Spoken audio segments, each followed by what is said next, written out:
What is up? I'm Jared Welch. He's Aaron Halterman. It is Thursday, January 5th, 2023, the first show of the year, Halterman. This is Blinkers Off. What's up, man? Do you like that? I thought I was waiting for the huzzah. It's my excited dance. No, I'm pumped. I'm ready. Let's do it. All the horses are three now. Well, all the 2-year-olds are now three. So now we can officially talk about the Kentucky Derby Trail. Exactly. And that's why I'm pumped. And that's why I had the dance to kick off the show. No, I'm not going to do the stupid Samish thing. I got my own thing. I don't do the dance anymore. That's my advice. Okay. Oh man, what is up? I hope everyone had a good new year. Everyone is hanging in there, and of course, we have 2 Derby preps this weekend with the newly formed 3-year-olds. So it's like I said, it's officially kind of on, and you don't blink because it'll be the Rebel like in 2 weeks. It feels like. Yeah, and we have 2 official Derby preps and kind of a third that's not actually a prep, but might be one that we're going to talk about as well as far as producing horses to go on to Derby prep. So it's the fun part of the year. It's finally here. So Gulfstream Park is heating up. We had a carryover today at Aqueduct. I mean, it's crazy. We got Oaklawn coming back in full swing now. So yeah, it's a lot of good stuff. We had a Derby prep while we were gone, not while we were gone, but Sunday that we didn't talk about in the Smarty Jones. That was fun. So it's that time of year where each weekend you see a horse and it's like, oh, that might be good. That might be a horse that's going to be really good. So, and I expect that this weekend as well. Yeah, and we are. This is kind of the time of the year, like whenever I would say the next 4 weeks, let's call it, where whenever we draft horses in our league, or even if you're just watching these 2-year-olds in after the Breeders' Cup, say there's a lot of time to be like, well, not really time to be concerned yet because they're not in the barn or they're if you look at Extra Anejo's situation, you're like, well, not really concerned yet, but we'll see. But you get in these next 4 weeks and horses that you kind of liked, if they don't start showing up, if they don't start being on the work tabs, if they don't start entering races, or maybe they enter the turf or whatever it is, like this is when you start kind of shaking it out in terms of the bigger picture, because a lot of these trainers, obviously they work, say if you're the Arkansas Derby, you're like, okay, how do I get to the Arkansas Derby? Well, we got to get to the Rebel, then we got to go run in the Southwest or whatever it is. Just kind of work your way there. So these next 4 weeks, I feel like are so vital for these horses.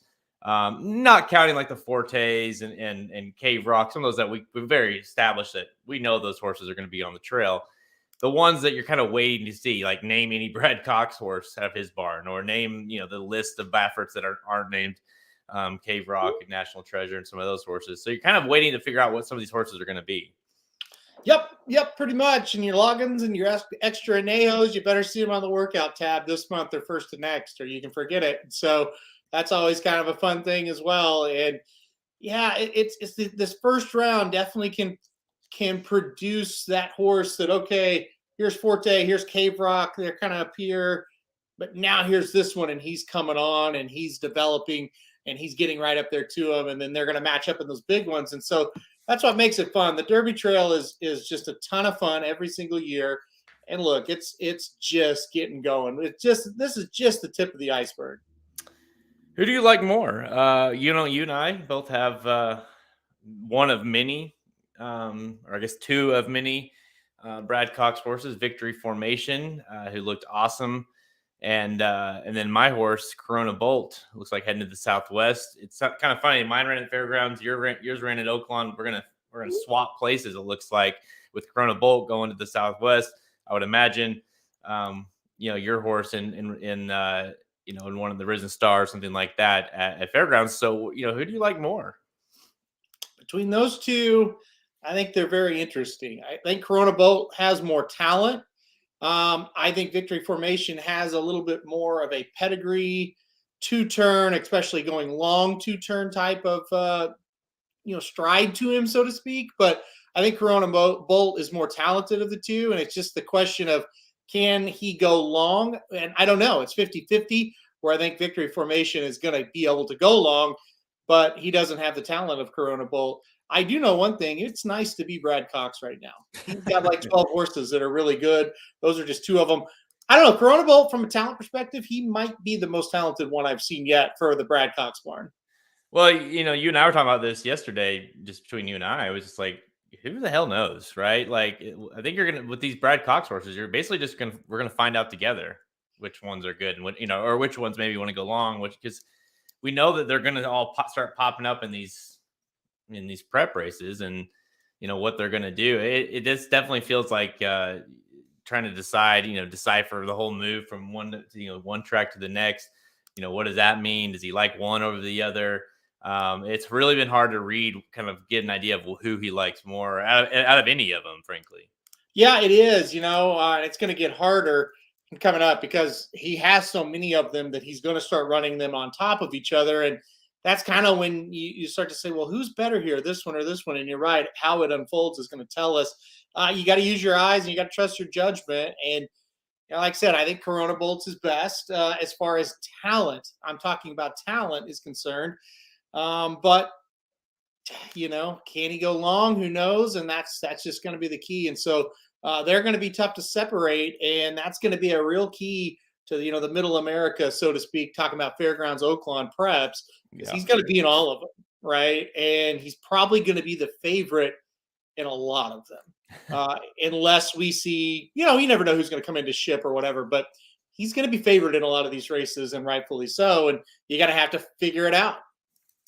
And by the way, I see Foston. Yeah, congratulations on your addition of Foston to your team. 7-way shake this week in the first round of claims for start one of the year.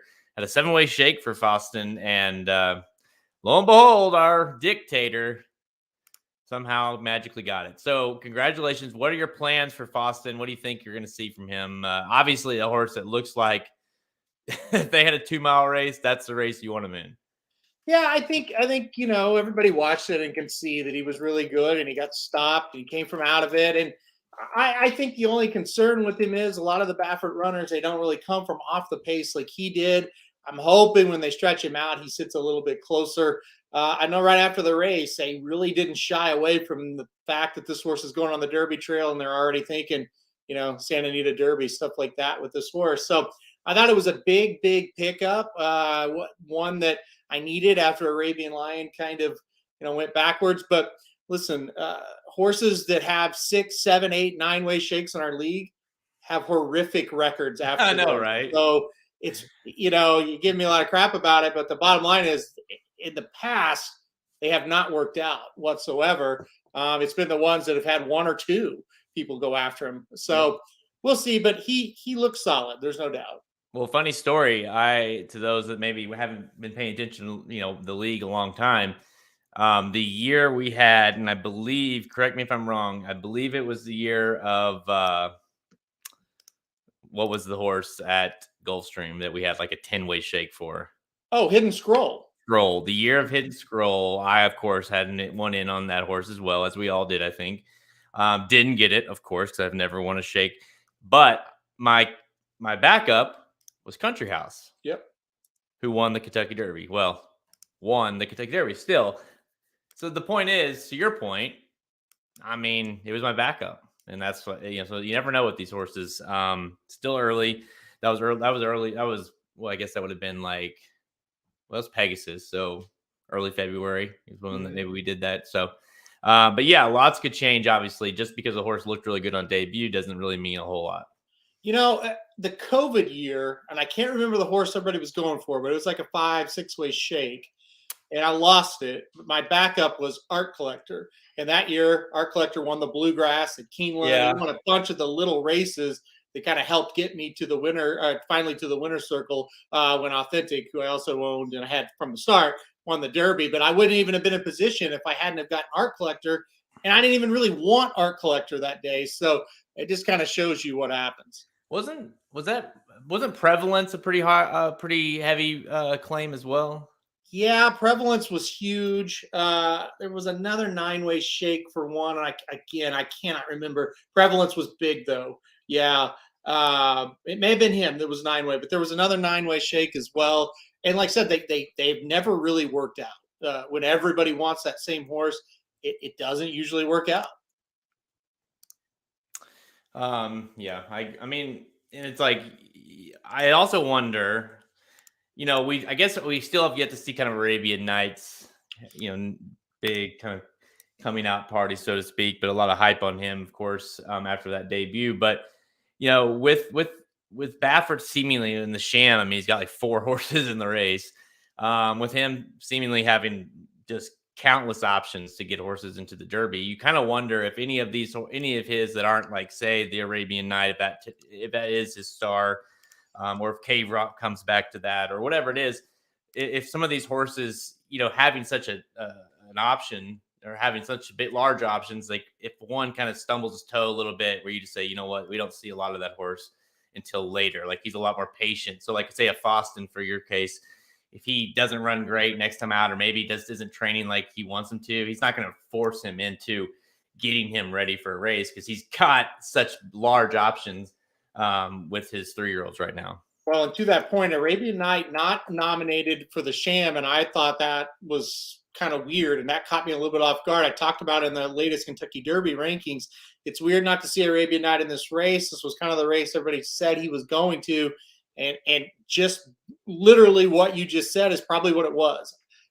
It doesn't really mean he's hurt. It just means, hey, he's just maybe not quite ready. I've got 6 or 7 other ones, in this case 4 other ones I'll throw in this race, and maybe we'll wait for the next one for Arabian Night. So, I mean, is it the worst sign ever that he wasn't nominated? No. Is it the best sign? No.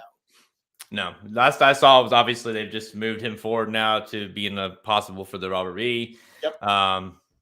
Not huge issue, but again, we've only seen this horse run once. Yep. And so like we talked about in the opening, we won't keep going on here, but the closer you get in this frame here, this next month or so, if you don't start to see some sort of movement there, sometimes no news is not good news in terms of that. No news is really bad news.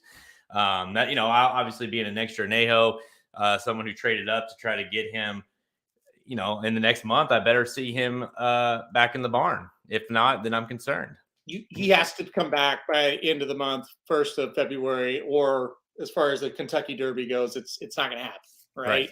You could take kind of the back door approach to the Preakness and go like a Lexington Preakness, something like that.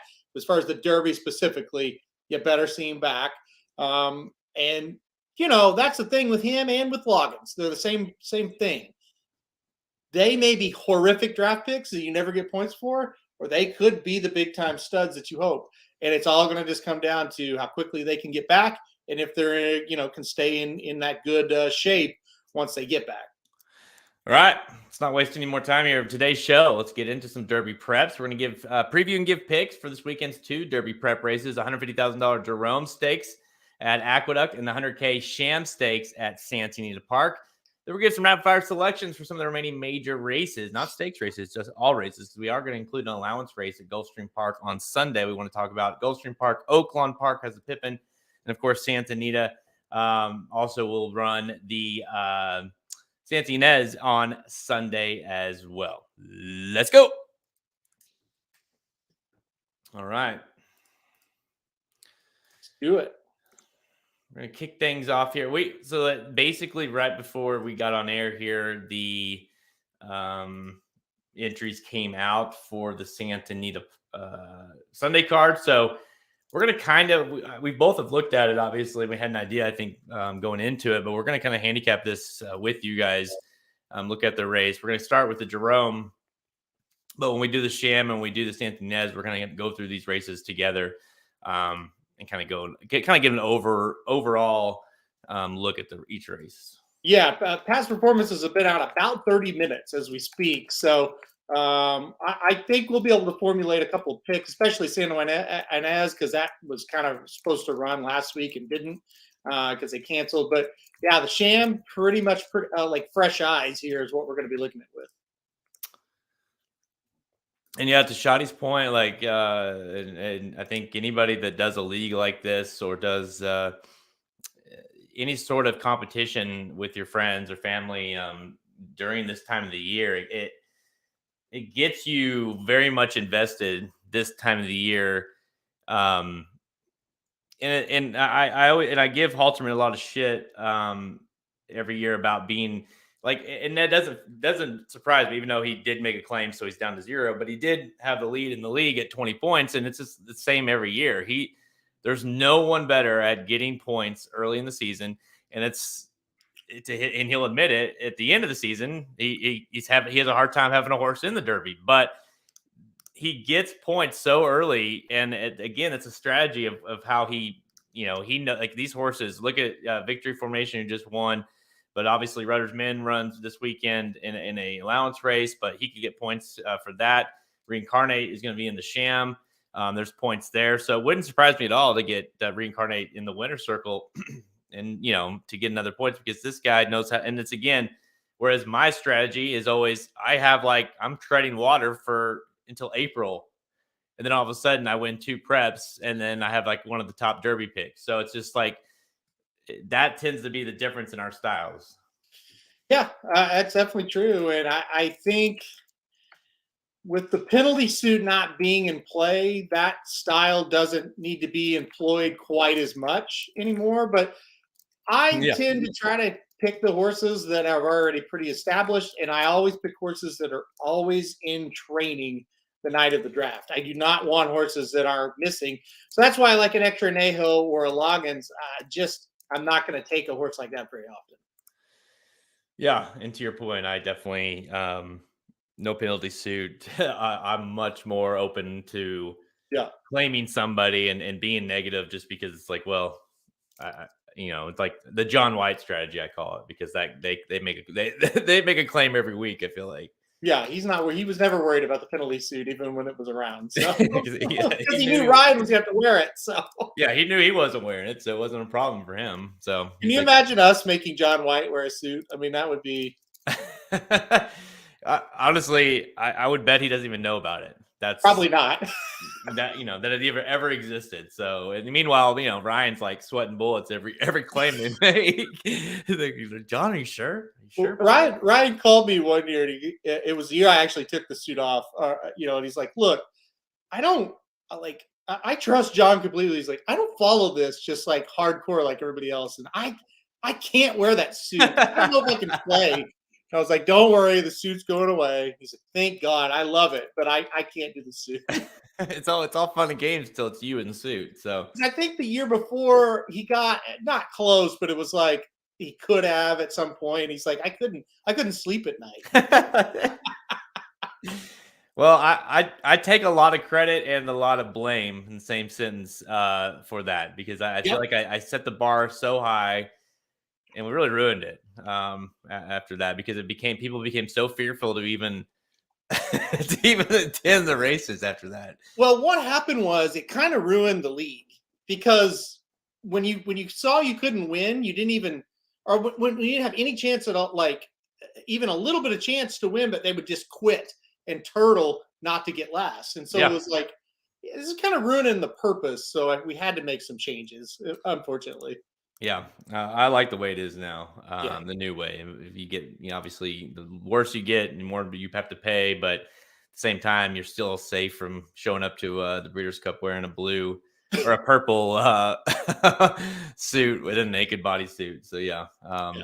could be worse. All right, let's kick things off here on Saturday at Aqueduct. Race 8, the Jerome Stakes, 150K for 3-year-olds going 1 mile. Kentucky Derby prep points on the line 10, 4, 3, 2, 1 for your top 5 finishers. Field of 8 lines up for this one, led by loser last time out, Arctic Arrogance at 8 to 5, though, for Linda Rice is your favorite neural network. The impressive debut winner last time out, 7 to 2 for Chad Brown, 4 to 1 on Lugan Knight for McCarthy. General Bankers at 8 to 1, 6 to 1, and Hanmo a Ferenz. Where are you going in this race? And do you trust Arctic Arrogance here, even though he lost last time out? Okay, so I do trust him. However, I'm going to pick against him on top. Like I think Arctic Arrogance will show up with a good race. I think he's going to be, tough to beat slash the horse to beat, however you want to put it. I kind of think Lugan Knight is worth a shot in this race, though. So I put the number 4 Lugan Knight on top at 4-1. Here's why: really good debut, got second, only beaten a length and 3/4. Next time out at Keeneland, broke the maiden, looked pretty good, and both figures were pretty solid.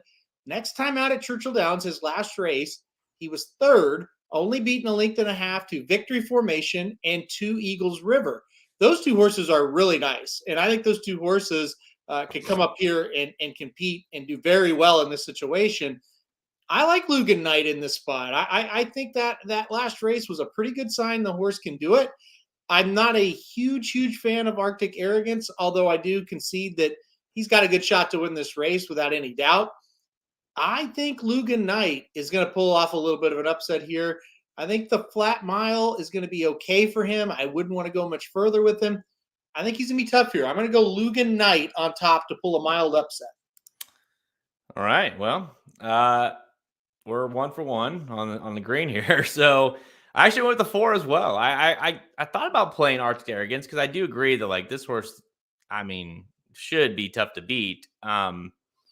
It wasn't like the horse ran poorly last time out. I feel like that winner ran a pretty good race that day. Got a nice buyer number as well. But that last race with Victory Formation, it wasn't like the horse was like one of those where it's like Victory Formation and then like 8 lengths back was Lugan Knight. I mean, this horse ran okay, and it was kind of coming late.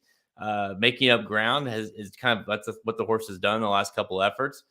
Like the way the horse has gotten better with each start. And Golden Sense, I'm with you. I obviously you and I are both huge Golden Sense guys, and going further than this, maybe I would be concerned, but I have no problem with the horse going a mile, given that there's plenty of speed in this race, and this horse is shown to kind of be tactical off the speed. I'm with you. I think the 5 and the 6 there are showed plenty of speed. The 3 has shown speed. The 2 has shown speed. I think we're going to see a nice little setup here for our horse here, the 4. I hope so. It seems like that's what should happen when you look at it on paper. I hope you're right about that. And he should be able to get first run. And again, at 4-1, I'll take my chances. And I think Arctic Arrogance is going to be more like 6-5 even money. But I don't think 8-5 is a bad morning line. Don't get me wrong. But I do think he will get bet down a little bit from that, and it could juice up the prices of these other horses. The 1 horse Neural Network for Chad Brown, he might be okay. And that's one that I think if you wanted to take a shot with, you could do it. But I just kind of think Lugan Knight, a little more experience coming into this race, has faced a little bit better horses than honestly maybe any of these other horses in the race.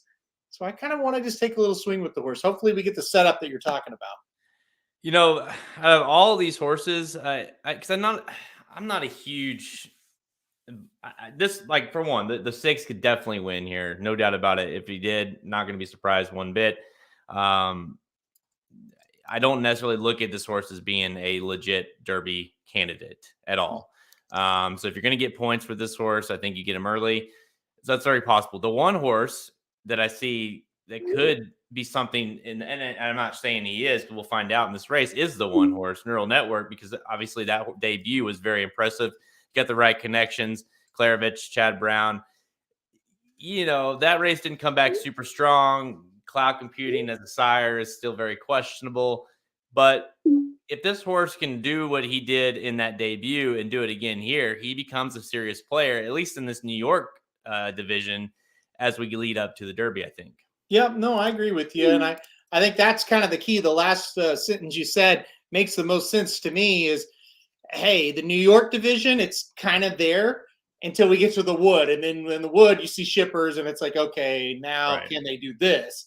It kind of becomes a whole different ballgame. But up in New York, these first preps, they're kind of their own little thing, right? I mean, Jerome, the Withers, the Gotham, it's pretty much a mixed bag what you're going to get at those races. And then the Wood comes, and it's like, oh, there's Mo Donegal. Well, let's see if these New York horses can beat a horse like that. So that's what we're looking at this point. Yeah. I don't know. I mean, to me, and we talk about it all the time about how the New York circuit is so weird with the way they run their races and the distances they run their races is where they see the shorter race later in the year and then the longer race earlier in the year. Sometimes just so you're able to kind of get a horse further down the road. I feel like in that New York circuit. Um, More so than other circuits because of the way they run them. And then you get, like you said, you get to the wood, and then it's like, okay, you either are or you aren't at that point. So, and we seems that happens most years. So, um, is there anyone in this race, any like massive upsets you could see happening here? Like is General Banker very interesting to you, or is anyone in this race you could see pulling off a big upset? It's always tough to say no on this circuit because it can happen, and we've seen it happen, and it's kind of a little bit unexplainable when it does. Venezuelan Day, first off the claim for Linda Rice, ran pretty well last time. I don't know, maybe that's a horse that can kind of replicate that. General Banker ran huge last time out. Yeah. Those are kind of the two I would look at as maybe, they weren't great early and they kind of woke up, and now maybe they're getting to that level where they can compete in these races. So the 3 or the 7 is probably who I would look at. I'm not real interested in the 5 because I think we've kind of seen the best of him. Where this 3 and 7, maybe they're getting a little bit better. All right. Yeah. I think it's always tough because you kind of it's which way is it? Is it okay? These horses aren't very good, and so it does present a possibility for an upset, or okay, these horses aren't very good, so the 6 should definitely win, kind of thing, or whatever it is, because it's kind of that fine line. But you and I both, and it sounds like a few people in the chat as well, are looking to pull out a little bit of a minor upset here with the 4 Luganite. Yeah, I like this. I like that pick. So I'm glad that I'm not alone in that one. Yeah, it just seems a little classy. It's just going to depend on how good he is, and I don't think he's bad.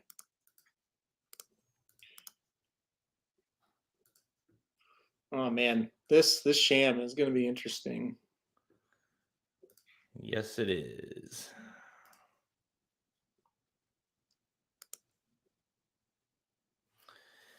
All right, let's go to Santa Anita on Sunday. Race 8, the Grade 3 Sham Stakes worth $100K for 3-year-olds going 1 mile. And again, Kentucky Derby points, are sort of on the line here. 10, 4, 3, 2, 1 for your top 5 finishers. 5 of them get points, Halterman. There's 6 in the race, and 4 of them are Bob Baffert. So what that tells you is it's possible that only one horse is going to get points in this race. So we'll find out what happens here. But Bob Baffert just loads the field up here with Newgate, National Treasure, Speedboat Beach, and Reincarnate. All 4 back to back to back.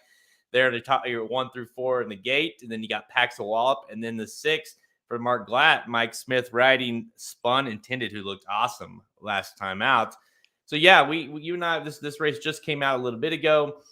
We barely had time to even look at it, so we're gonna look at this together and go through these kind of one by one. But initial thoughts when you look at this field. Well, I'm interested to see what National Treasure does, and I think we can kind of use this as a measuring stick because we saw what he was like against Cave Rock and Forte, and so how he comes back here is going to be interesting. I think he's pretty solid. I like that Johnny V jumps aboard here. I think that's a good sign as well. Boy, first glance, though, there's a lot of speed in the race, and I don't think he's going to be on the lead. Really interesting that they've entered Speedboat Beach in this race.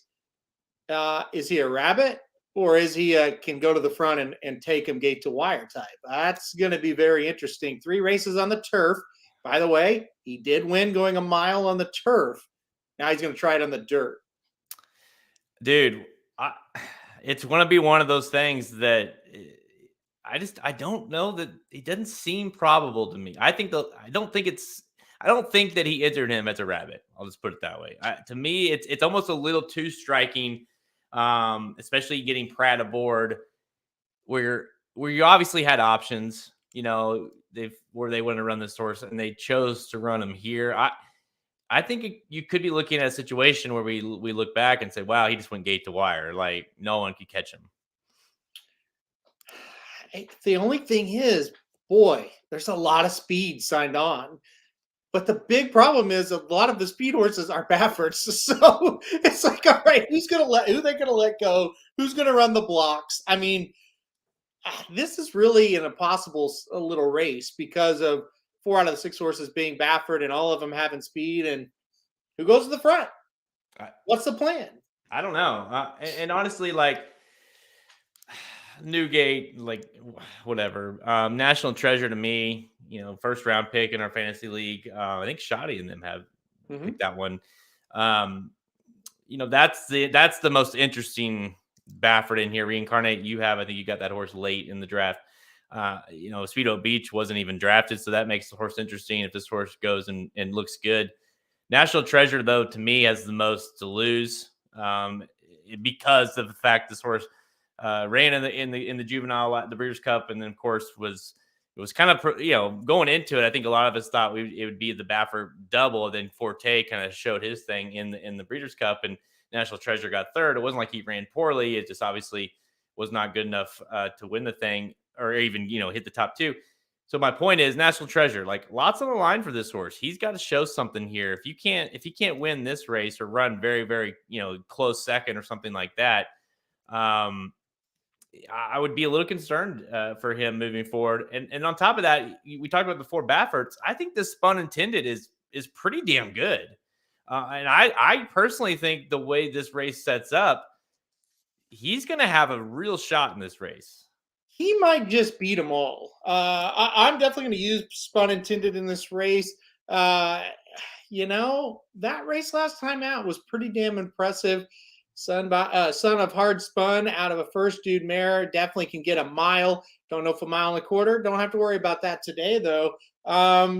Yeah, I'm with you. I kind of think this horse has got a big time shot. He's another one. Where are we going to place him in the race? From Southside Post, I'd almost like to see him kind of sit second or third, kind of behind those speeds and be the Right. first one to pounce. And I think, with Speedboat Beach in the race, maybe he gets out in front, Newgate's out there as well, and then kind of National Treasure and Spun Intended are sitting there waiting to make the first move. You got to think drawing outside of all the speed, outside of every horse, all the Bafferts. Mike Smith, who rode this horse last time on that win, can kind of decide on what he wants to do in terms of the way this race is setting up. But yeah, I mean, ran at 6.5 furlongs last time out. The stretch out to a mile is not a concern whatsoever. To me, this is a situation where I think we might with National Treasure, we might be overvaluing him a little bit in terms of, well, he's classy, he ran in the Breeders' Cup, but is he really? How good is he? He's going to kind of have to prove it. Speedboat Beach, what is that? Is he a rabbit? Is he a turfer? What is he? Reincarnate, again, another situation. Newgate, we kind of figure out what. My point is, whether we have all these Bafferts, and it kind of feels like an opportunity where, like you said, it might just be like Spun Intended is just better than all of these Baffert horses in this case. Yeah, I could definitely see it. I think end of the day, I'm going to go 2 National Treasure on top, 6 Spun Intended second, and kind of think my horse, the 4 Reincarnate, is like a pick up the pieces for third after a couple kind of stop type of horse. So that's kind of how I see it. I think National Treasure, he has experience going 2 turns where Spun Intended doesn't. I think that's kind of a good thing for him. And just experience facing better horses is a good thing for him as well. So I couldn't get all the way there with Spun Intended on top. I am going to go National Treasure on top, but like I said, it's a tricky race, and I can honestly say none of them would really shock me. No. I honestly, if Newgate won, I'd be a little shocked, to be honest with you. But it's Bob Baffert. I don't know how shocked I would be to Tory riding. Listen, to me, my advice would be at this race, you're like Speedboat Beach is a horse you're either keen in first or you're leaving off completely. I think he's an all or nothing type of play here. He's either going to win this thing, gate to wire, or he's kind of in there for as a rabbit, like we talked about. I'm going Spun Intended on top. I just the more I tried to kind of like make myself pick a Baffert because it's Baffert, because you know what I mean, and then it's like, well, look, this Spun Intended. has done really nothing wrong. He ran a great race on debut, just barely got beat by Fort Warren, who's a pretty nice horse for lo and behold Bob Baffert. But the next time out, romped. And to me, this horse is one that's maybe a case where you're like, is maybe not, kind of like we talked about in the last race, is not someone I'm like super pumped about moving forward, but someone that could definitely win here in this situation. Yeah, yeah. I don't know that this is, like I said, it's a really tricky race. I'm really not going to be surprised with anything. If we get a real big performance out of somebody, I think that's possible that we could be like, okay, this might be a really nice horse. Look at it like this: what if National Treasure wins by 3 or 4 lengths? Then all of a sudden it's like, well, we're clear. It's Cave Rock and it's Forte, and they're really, really good, right? And then National Treasure could lose by 4 or 5, and we go, uh-oh, was that Breeders' Cup Juvenile any good? So Yeah. it's going to be interesting how that unfolds. This is, like I said, it's a tricky race for only 6 horses, but anytime there's only 6 in a race and 4 of them with the same trainer, you get some, for lack of a better word, kind of dickhead type things that happen. Well, I mean, yeah, to the point, to that point, it's like, okay, what's national now? Again, it could all be the opposite if he goes and wins, but it's like, okay, he won his maiden, and then he lost in the American Pharaoh, and then he lost to Cave Rock and Forte in the Breeders' Cup. Now, 2 really good races, and if he goes and romps here, all 3 of those horses you can put towards the top of the list. Certainly Forte and Cave Rock. But yeah, to your point, if he loses or doesn't run great, or if it's kind of like a effort, then yeah, I think you have to kind of tap the brakes a little bit with what you saw. So I'm gonna guess this horse is gonna be bet pretty hard. So I'm gonna try to beat him with Spun Intended. Um, Looking at this race, kind of like we talked about the last race, if there is a horse in here, it does seem like it's definitely the 2 that has the highest upside in terms of a win here, and it's like, okay, this horse could definitely be legit moving forward. Yep. Maybe your horse Reincarnate, again, somewhat unproven. I mean, really any of the Bafferts, but to me, the National Treasure horse is the one that I feel most interested in if this horse runs well. Yep. Yeah. Yeah. And you're right. Like the Reincarnate may surprise you. There's probably going to be one in here. It's like, wow, he's a little bit better than I thought. It might be him. Kind of feels like a hit the board type. But yeah, I mean, again, like you said, you'd be a little shocked if Newgate would win, and that's more than fair. But Frankie Dettori for Bob Baffert at the same time, you're like, oh, and the same way with Speedboat Beach. If you're against him, but at the end of the day, he wins. You're like, well, Bob Baffert and Flavian Pratt just beat me in a Kentucky Derby prep in California. Yeah. Right? Like, okay, so that's why this race, and I haven't looked at the races around it. Hopefully we can single somewhere, because this race is can be a real asshole and knock you out. And with a horse, it's like, how did I let that horse knock me out?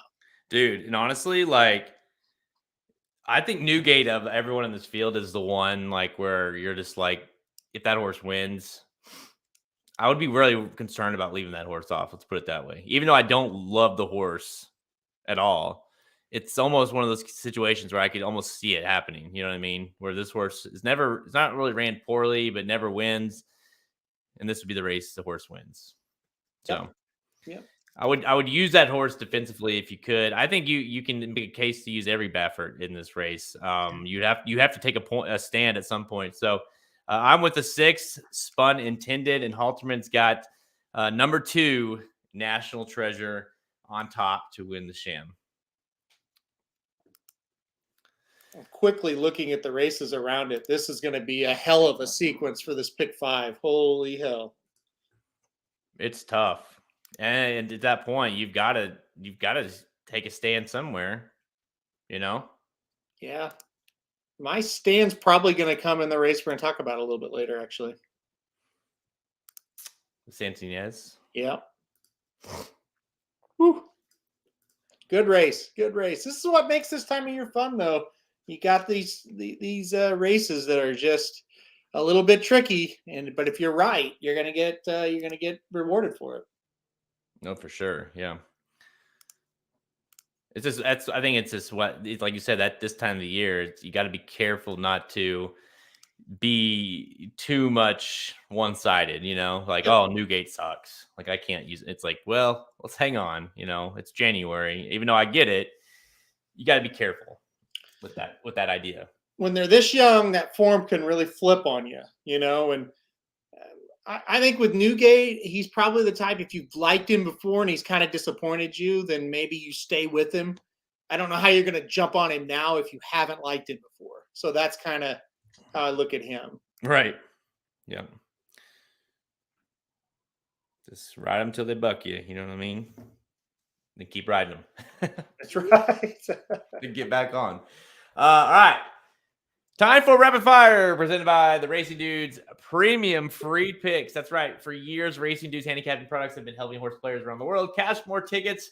Exclusive picks and plays for each race include win, place, show bets, exacta tries, multi-race wagers, best values, likely winners. If that's not all, you can try the Somo bombs, the rockets, all these premium selections at racingdudes.com. And you can try our free premium selection for one track every single day. Just look under the free picks at the menu at racingdudes.com. You'll see free premium picks.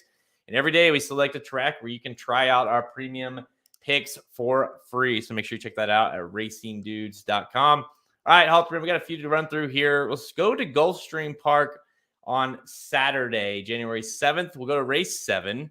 And this is the Dana Beach Stakes. This is worth $100K for 3-year-olds going 1 mile on the turf.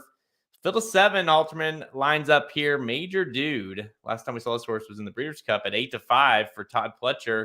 But Worthington for Maker and Sia is aboard. Loom Dangerous at 3-1. Where are you going? Yeah, this is going to be a really good race here. I have a lot of opinions on this one. And the first opinion is I'm going to go against Major Dude. I hope he takes money. I don't want any part of him in the spot. I'm really excited the 2 horses to the outside, number 6, Zozak, and number 7, Worthington. I think they're the 2 best horses in the race. You take a look at Worthington. This horse has won 2 in a row at Keeneland and Churchill Downs at this distance. He looks more than ready to me to take on Stakes Company. And then let's look at Salzak. I don't know how you want to say it. Horse has won 3 in a row overseas.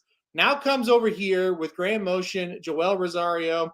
I got to think he's been facing better. I like the 6 to get the job done here over the 7. I think it's going to be one of these 2. I do like the 4 Congruent just a bit as well, but I'm 6-7 in this spot, and I'm against Major Dude. I'm with you. I'm taking a stand against the 2 Major Dude as well. Last time we saw, like I said, ran in the Breeders' Cup.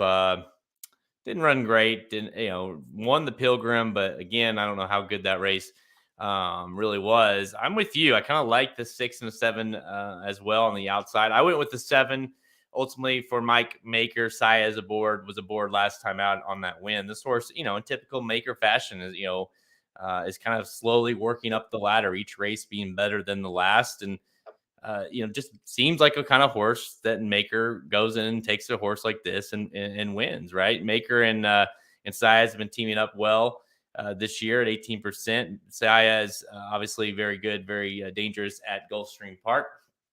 This horse has been running in the Kentucky circuits, now here for Maker. To me, Halterman, this horse looks like I said, the Maker horse that they just keep improving with each start, running the stakes. This horse will be very dangerous. I think we'll be coming home late. I think it's a really good pick. Like I said, I'm I'll be most worried about him for sure. Well, I guess I won't be too worried because he'll definitely be on the tickets. But yeah, he looks nice, and I think this horse. You said it, with Maker at the helm here. I think this horse is going to be pretty darn good. If he doesn't win here, I bet he still runs very well. Shoddy wants to know ham, turkey, or brisket. What are you? I don't. That's a weird question to ask, but I'll go ahead since I am hungry. I'll let it slide. I think brisket. To me, I'm a turkey guy personally, but it's definitely ham's definitely third on that list. Yeah, turkey. It's like it's not part of my everyday thing. We talked about this. It's just the holidays, so that's why I put brisket first. But yeah, I don't think you can go either bad with either one there. Ham, a smoked ham is pretty good. It could compete, but I don't think a regular ham competes with turkey or brisket. Shoddy prefers moist ham. Do you like moist ham? Yeah. All right, let's go to race 9, the Ginger Brew Stakes at Gulfstream Park on Saturday. 100K fillies, 3-year-olds going 1 mile on the turf. Field of 9 shows up for this one. Carol Consort, another Pletcher horse at 7-5. Is this a Pletcher horse you're willing to play here? Yeah, I did go with the 3 in this spot. I still might use a couple of other ones. Haven't quite decided yet. Some interest in the 6, 7, and the 9, but on top, I am going to go with the 3 here. Look, I think the horse has been facing better and losing to better. You know, last time out in the Breeders' Cup, juvenile filly and filly turf, just Meditate was really good. Pleasant Passage was really good. I thought this horse ran well behind him in third. I just think this horse is going to come into the race pretty tough to beat, a little bit more, on the up and up compared to some of the up and comers that are maybe jumping up to this level for the first time. I really like the 3 in the spot. Yeah, first start for Todd Pletcher with this horse, Carol Consort. He, of course, ran a nice third to Meditate in the Breeders' Cup. I think that horse is a deserving favorite. I am going to try to beat her. It's not like he's not great first start with Todd Pletcher, but he is beatable, I think, the 3. So I'm going to take a shot with a little bit of a price here at 8-1. How about the 7, Navy Goat? A horse that I've definitely heard of better names. I'll be real honest. But it is very creative. The sire being Army Mule, Navy Goat, get it. But this horse, debuted on the turf, 2 starts, broke maiden on 2 back. Rosario aboard that day, came to Gulfstream Park after running the Monmouth and Kentucky Downs, ran on the synthetic turf course, or synthetic courts, I should say, and ran well. Ran a really nice race, best race of his career. Now back to the turf. Rosario aboard here. I think the horse is dangerous. I would not be surprised to see this horse win. That that horse can put what he did or what she did on that synthetic back onto the turf, I think she's got a big shot at a big price. So I'm going with number 7, Navy Goat at 8-1. Yep, I don't think it's bad at all. I like that pick. It's it took me, I like Army Mule, Navy Goat. It's very very interesting who'd ever decided to do that. Let's see. Let's go to Oaklawn Park for the Pippin. Let's go to Saturday. Stay at Saturday. Let's go to Oaklawn Park, race 9, the Pippin Stakes. 150K for fillies and mares, 4-year-olds and up. Going 1 1/16 miles. Halterman, this circuit better than most.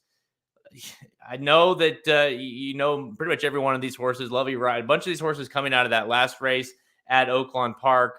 Lay Davida at 2-1, Lovely Ride at 3-1, 7-2 on Coach. It's like Coach keeps like, can this horse ever break through? Ice Orchid, I think, is very interesting in here as well. Traverse, where are you going?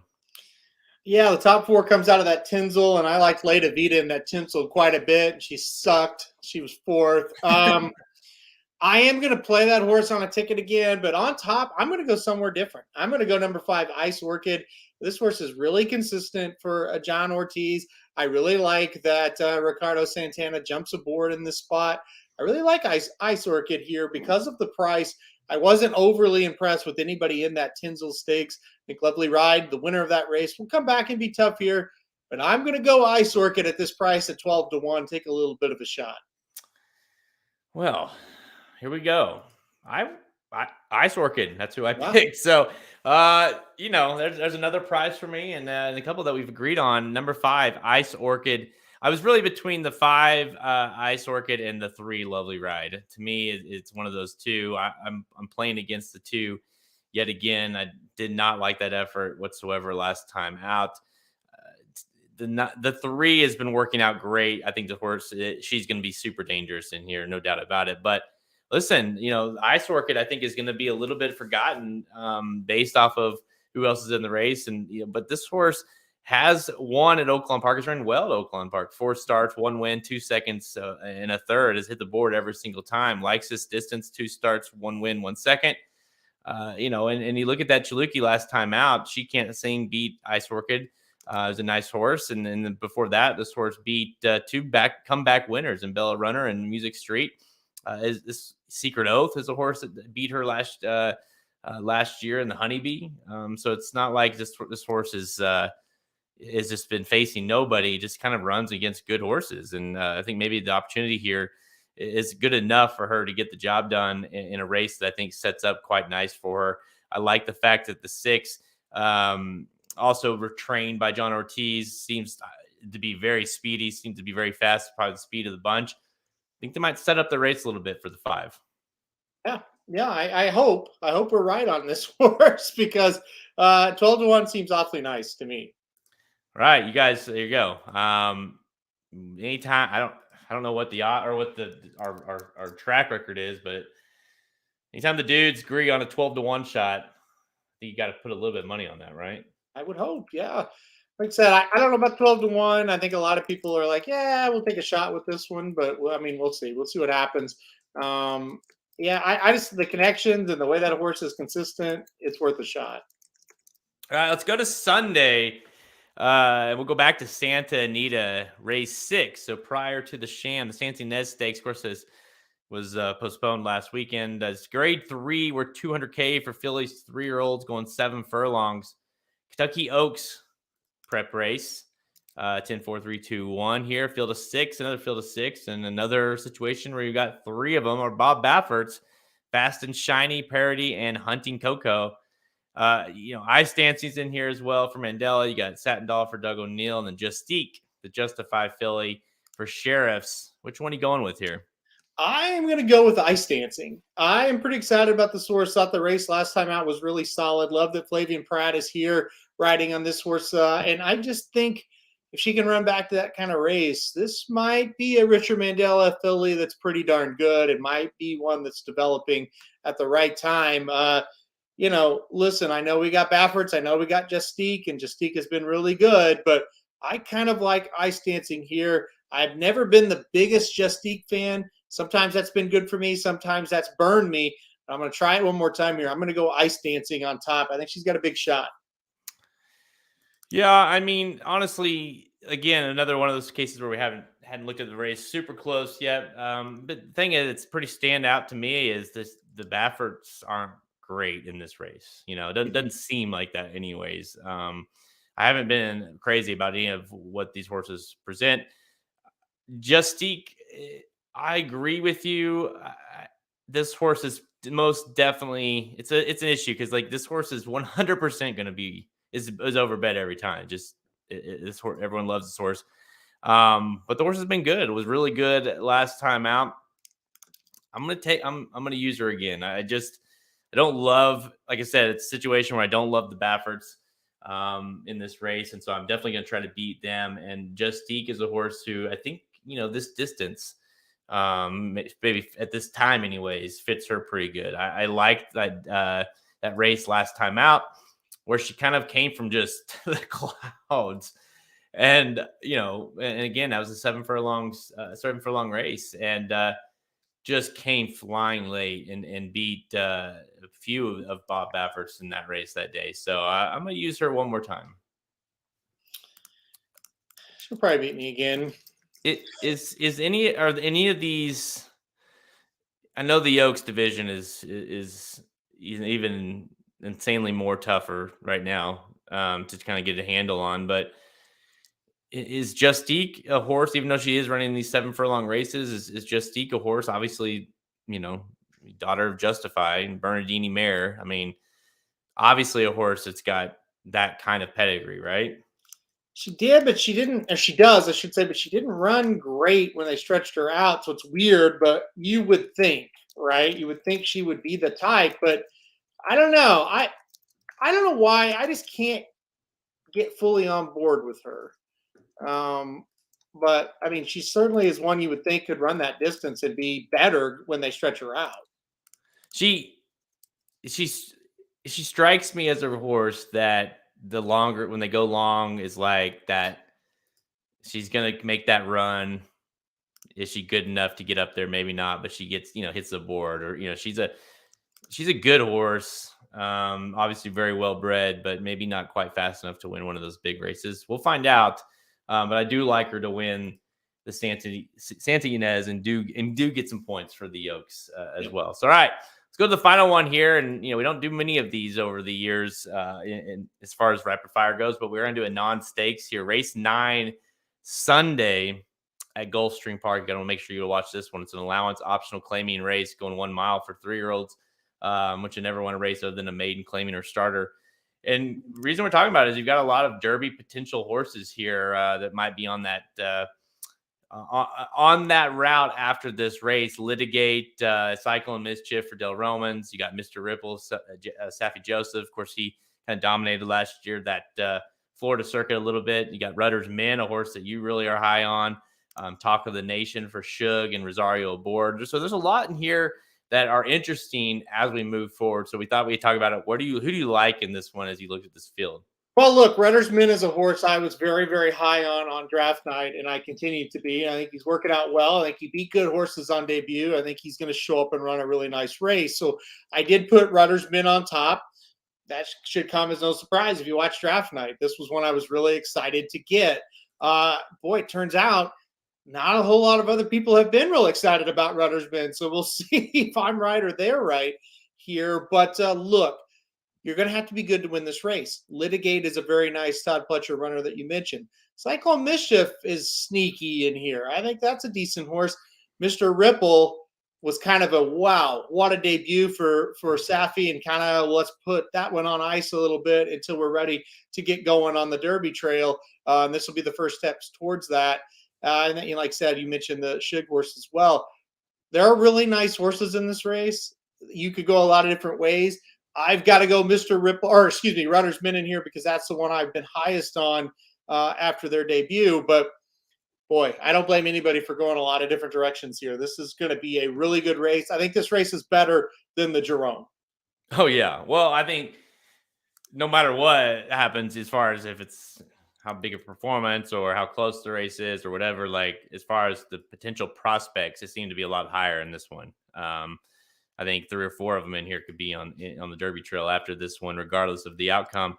Yeah, Mr. Ripple was one that I had on my list draft night. One that I couldn't quite pull the trigger on, but I did like that performance enough. And I think given Safi Joseph's success last year and really a lot of the times on that Florida circuit during the Derby trail, makes this horse dangerous to kind of be put in a lot of the good spots. Obviously beat a nice horse on debut as well. Dude, Rudder's Men, and I'm not necessarily super high yet. We'll see. This is a big test considering, you got 2 Pletchers in here, Litigate versus Rudder's Men. I don't know what we'll see from him, but I do like him best in this race. I liked his performance on debut best. I liked the way he looked. He beat 2 good horses in Classic Legacy and Classic Catch. Won it geared down on that debut race. So I think this horse is dangerous in this spot. And we might see a nice, I don't know if it is him, great, but I think we might see a flashy performance out of this race. It is trying to figure out which one it is. This is a race where you're either going to exit and go, man, I feel really, really good. Or this is a race where shit could fall apart for a horse that you really like, because you got to be good to win. You're going to have a top effort to win, but it's an allowance race at the same time for non-winners of 1. And it's like, oh, we just finished 5th in this race. But at the end of the day, they were 4 good horses ahead of us, but still it's an allowance. So this is one that if it's a prep race attached to it, it's like, okay, at least it's a prep. When it's an allowance like this, it's nervous and anxious moments, because if I'm wrong about Rudder's Men, my fantasy team's not looking ideal. Yeah, I mean that's like you say, because I believe there's a handful in here. Litigate is one. Rudder's Men did Cycle and Mischief get drafted? No, but was on a lot of people's lists of getting drafted. But no, he did not actually get drafted. So just 2, I believe, right? The 2 Pletchers. No, Mr. Ripple did get drafted by Kelby and Ethan. Oh, that's right. That's right. You did. So yeah, you got 3 in here. So yeah, I mean, if one of these horses just finishes up the track, it just like we talked about in the opening, it does create a little bit of concern as you move forward. You say, well, you don't have to necessarily win this race, but if you get smoked, definitely creates a little bit of an issue as they move, down the road, especially if you're Todd. It's a similar case for Todd Pletcher as it is Bob Baffert. It's like, well, heck, I've got 20 other horses. What? I don't need to force, rudders them in on the path right now. We can just sit tight.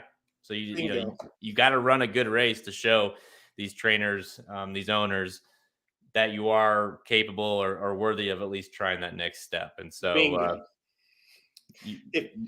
if Runnersman is 5th, beating 8, he's not going on the Derby trail.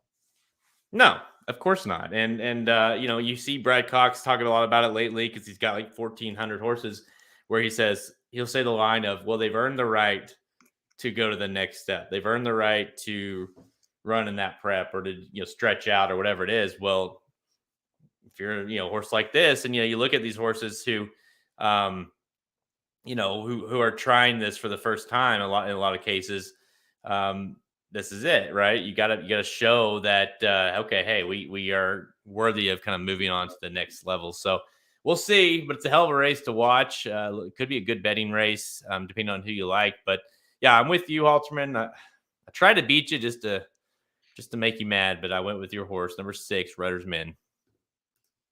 Makes me feel more confident that you really wanted to go somewhere else and couldn't. So, well, to be honest with you, the way I looked at this race was kind of how I look at, given we don't have the odds yet, but I kind of looked at it like I look at any race where I assume Ruddersman was the favorite, even though he may not be, but just because I know how much you like him. So I'm like, all right, I'm going to beat that horse. That's kind of how I approach every race with the favorite. So I did that, and I just kept going back to him. I thought I thought visually his debut was the most impressive. I liked who he beat in the race quite a bit. I believe, I can't remember if both those horses were, but I know at least one of those horses were drafted that night. Classic Catch, I think, was. So the fact that obviously he beat it geared down. I mean, come on, it was just a stroll in the park. So I think that horse was dangerous. But again, you got to prove it. I like that Irad's aboard too. So that was the big relief for me, because Irad did ride on debut, and so naturally he should ride again if he likes the horse. But Irad rides for a lot of people down here, and I could have, if he didn't like Ruddersman, he would have jumped off. He stayed on.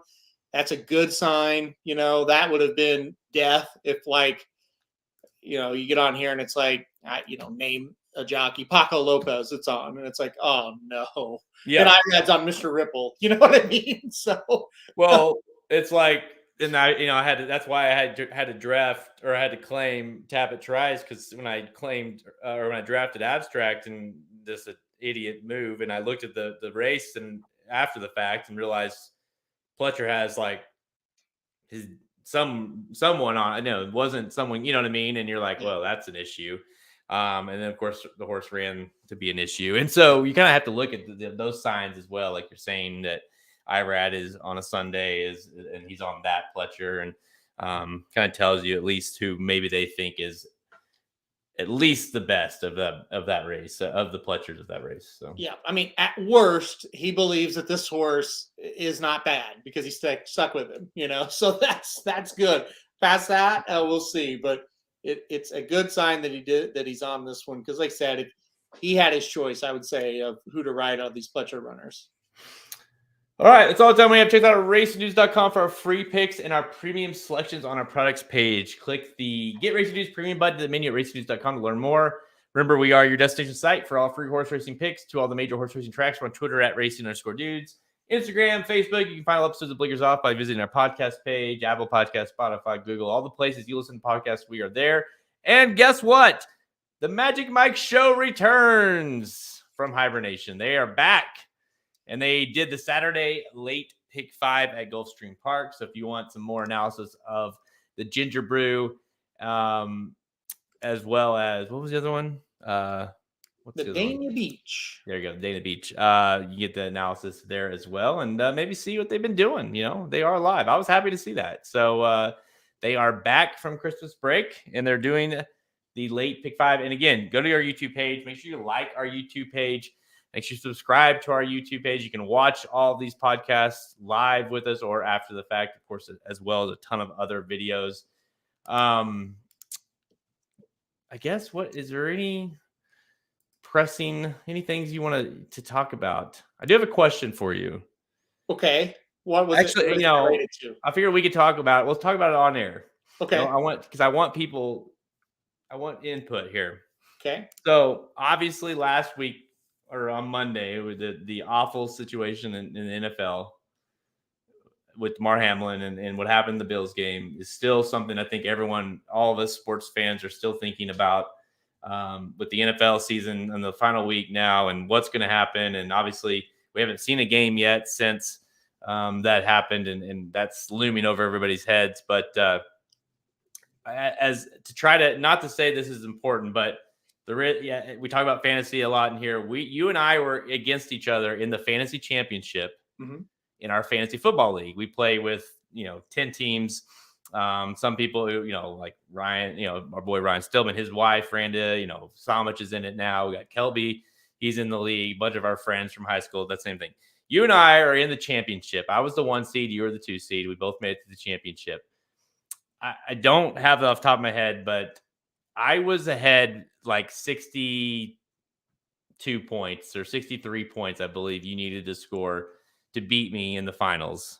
And you had, going into the last game, you had Burrow and Knox Mm-hmm. in the game. Knox had 0 points. Burrow had 6 points when the game got suspended. Again, if you play ESPN, it was 99% to 1% was the odds in my favor, obviously, but still possible you could make the comeback. I'm wondering if people listening, if they're in similar situations in their leagues, what do you do in this case? And it's so hard because I'm also the commissioner of our league. And so it's a very much a conflict of interest for me in terms of ruling it. What I would rule it in my favor in whoever's in my spot. I believe that's the answer. But given it's me, it makes the decision that much harder. Well, I've told you a few times now, and you know this, that I have no argument.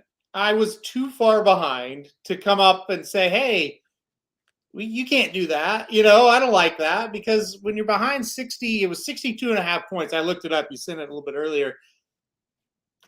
Is it possible? Sure. Is it probable? Absolutely not. I would say it's very slim. So there's no argument for me. Your decision will be, it will not be met with any kind of argument. I was too far behind to make any kind of case. If it was 30 points and and you're like saying the same thing, it's like, yeah, I don't know about that, but 62 and a half, it would have taken career nights. I mean, I said before the thing even started, before any of this even happened, I said, I'm watching this game because it's a good game. I'm not watching it for the fantasy. There's just no way that I'm going to be able to come back here.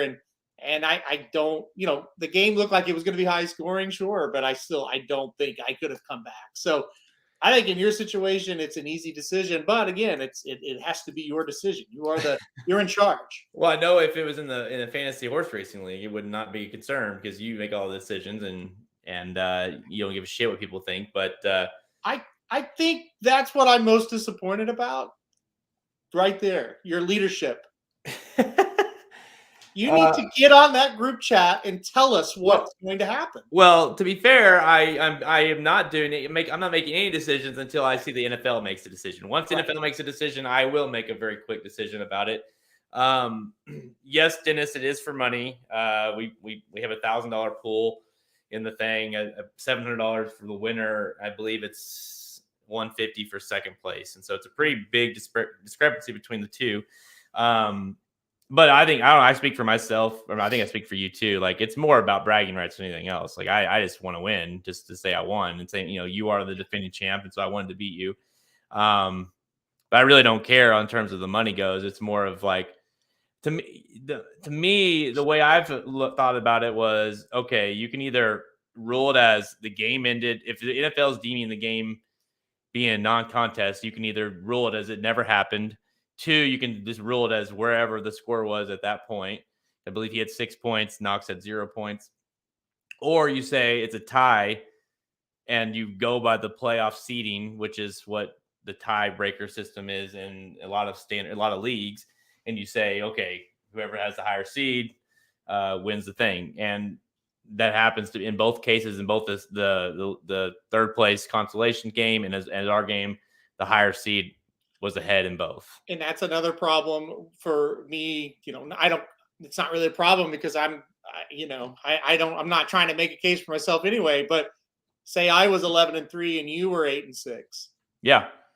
But I wasn't, so you were the number one seed in the thing anyway. You're the best team in the regular season. It's like, what can I really do here other than just kind of throw a fit? And then at the end of the day, you go, well, that's pretty dumb of me to do. I wasn't going to win that game 999 times out of 1,000. Could I have won it? Yes. Would I have won it? I mean, the chances are very, very slim. And to be clear, like in the bigger picture, it means nothing. It's so stupid to even be bitching about it.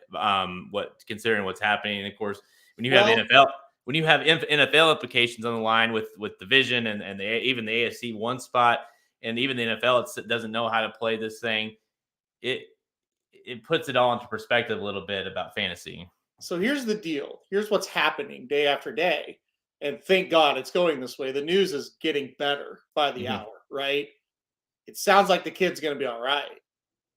And so I think when it happened, I think the NFL, all the teams, all the fans, well, I'm not going to say all because there's crazies out there, but most normal people, including fantasy players, fans, teams, nobody, it's just like, who cares? Like, I'm just waiting to hear good news on this guy, right? And now you're getting it. It seems like things are going really, really well. And when you get that taken care of, so to speak, and he's got a long ways to go, I'm not making light of this situation. You're getting good news. And then all of a sudden, teams, the fans, fantasy players, they're realizing, there's a big problem here. And fantasy teams, that's one thing. Actual real NFL teams and seeding, it's a weird situation now. And the situation almost becomes worse now that we don't know what to do. And they're out of time. There's no time for a good solution. So it's a problem. Well, that's just it. If this happens week 5, then there's plenty of time to figure out a solution here. But given that we are now in the final week of the season, and I don't know how flexible they are. I mean, I know you can always move the playoffs, which I've heard, but then you got to move the Super Bowl date as well, and which is a big deal. And you got to move the Pro Bowl date, and you got to, everything gets pushed back one week, which is not easy for logistics and planning that's been going on for months and months, years, even for the Super Bowl. And so that becomes a problem. Obviously the best solution for everybody, real football, fantasy football, is that they play the damn game, right? And I think the fact that, like you said, if he is okay enough, again, I don't want to make light of it, but if because I saw today, they say that they're like best case scenario is he is normal after this. Like he returns back to completely how he was prior to the game, which is amazing to even think about, because I don't think a lot of us, the guy died twice. He died once on the field. He died again at the hospital, and they brought him back. That's insane to think about, and truly a miracle that we're even having that discussion. But if he is okay, you might feel like the players might seem more acceptable to say, okay, let's play this damn thing, because let's win this or lose this, because I don't, even as a Chiefs fan, we are the 1 seed now. No one really wants the 1 seed this way. I don't. No. Similar to how I don't want to split the pot with you because I don't deserve it, really. You know what I mean? And the Chiefs, if they get the 1 seed, that's great, but they didn't really, quote unquote, earn it. No, not at all. And that's what you just said has been my feeling on the fantasy. I could throw a fit and maybe it would help, but it doesn't. I don't want that because I know I wouldn't have won that game, so I don't want to do that. And so, people that were critical of the NFL for not canceling immediately, and it was tough. They needed to immediately. I've seen this happen before in hockey, and they do cancel pretty quickly. But this is why they didn't. And you kind of mentioned it. I think the NFL thought if we get some good news, we'll be able to resume this game and not have a ton of problems. And listen, in 1998, Chris Pronger got hit right there in the heart with a puck, and he went down to the ice, and they got him back like that, and they resumed the game. And I think the NFL in their mind thought, if he comes back and he's okay, we can resume this. So let's hold off and let's just see the situation. The big difference with this one is what you just said. He almost didn't. I mean, it's a miracle he made it, right? And when they figured out that it was that bad and we were at that situation and they processed all this, they made the right decision. But now, thank God, it sounds like he's at least on the right path and doing well considering where we were. Now the other big problem starts to loom. And I don't know what they're going to do. And dude, I maybe I'm being over dramatic, but I feel like if it would have been the worst case scenario, I, that we may not have finished the season. I Like, agree. and that may be a little bit overkill, but I don't know that the players would have even wanted to play at that point. I've never seen players that shook ever in any Mhm. sport ever that I'm watching. Even the Blues situation, I've seen this happen to a Blues player twice, unbelievably twice. The first time they weren't really shook at all because it literally was like he popped right back immediately when they got there. The second time they were a little bit more shook, but again, immediately they popped him back. I think the majority of those players thought they saw a teammate or a fellow player pass away on the field that day or that night. When they came back from commercial the second time, I literally was more terrified than I've ever been watching a sporting event because the announcers were in tears, the sideline reporters were in tears, all the players were in tears. You just don't see that. And that's why, like, as we sit here today, I'm just thrilled because that looked dire and that sounded from announcers like Joe Buck and Troy Aikman and Lisa Salters, upbeat people. And that's their job, is to be upbeat and be excited about calling the game. Just the fear, you could hear it, and it was just chilling. And boy, the world really stopped for sports for about 2 hours. That's all we did was just try to focus on that until it was time to go to bed, really. And anyway, it's good news, and that's the most important thing right now. Yeah, I was at the store with the boys, and I was watching the game, checking the score periodically, and I got in the truck and I saw that the score was, it said delayed or postponed or delayed, I think is what it said. And I was like, my first thought was, oh, there must be weather, they must have like storm or something going on there because it was kind of raining here. Um, and then I got a message from you or somebody, and I was like, and I realized the magnitude of what was happening. I got on Twitter, of course, instantly, and literally that whole night, my stomach was in knots, and not about fantasy or not about the implications of what it means. No, That was a huge game to watch, obviously for implications and for the playoffs and that thing. And it was like nothing to do with that. It was just like I couldn't focus on anything other than what was happening there. And of course, when you have two little boys, trying to explain to them why there's an ambulance on the field and what's happening, and it's just it was just a moment that as sports fans, I don't think we'll ever forget kind of where we were at and what we were doing. It's one of those kind of things that you don't forget happening. it was wild, and I think that feeling you had in your stomach was, at least for me, was the impending doom and bad news that was going to happen, because it was so, Yeah. what they were presenting was just so bleak. And I think if you were there in that stadium, especially on that field, and you saw it, right? Like, we just heard what happened, and you are visually seeing that happening.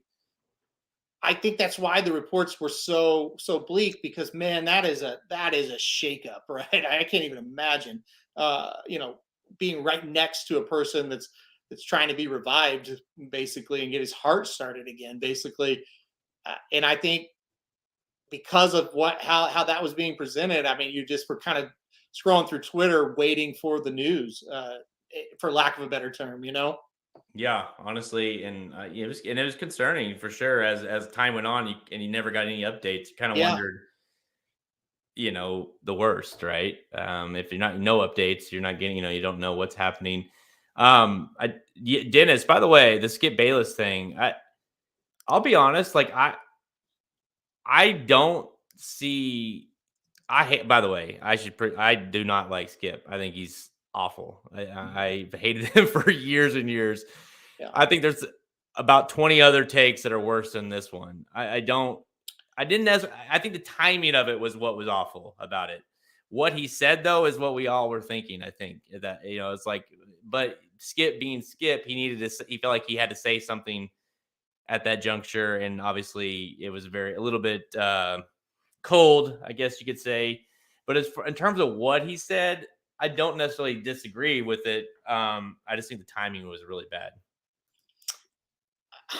Yeah, I think people just have a hard time with the truth because what he said was basically probably what was going on.